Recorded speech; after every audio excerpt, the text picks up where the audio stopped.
left 100 questions hanging in the hallway air. I paced the floor until the wood was smooth and stripped and bare.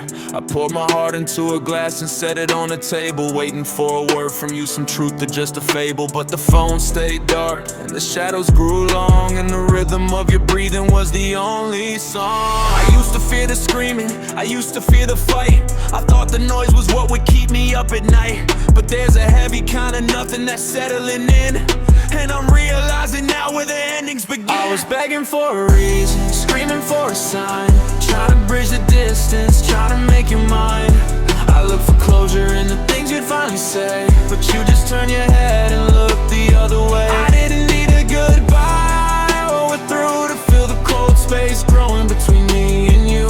I wanted the truth, no matter how much it hurt, but silence was the answer, and silence was the word. The dinner plates are sitting where you left them yesterday. There's a million things between us that we'll never get to say. I'm reading into pauses, I'm searching through the gaps, while the bridge we built together slowly starts to collapse. Your eyes are like a window with the shutters pulled tight. You're sitting right beside me, but you're nowhere in sight. I was begging for a reason, screaming for a sign, trying to bridge the distance, trying to make you mine. I looked for closure in the things you'd finally say, but you just turned your head and looked the other way. I didn't need a goodbye, or we're through, to feel the cold space growing between me and you.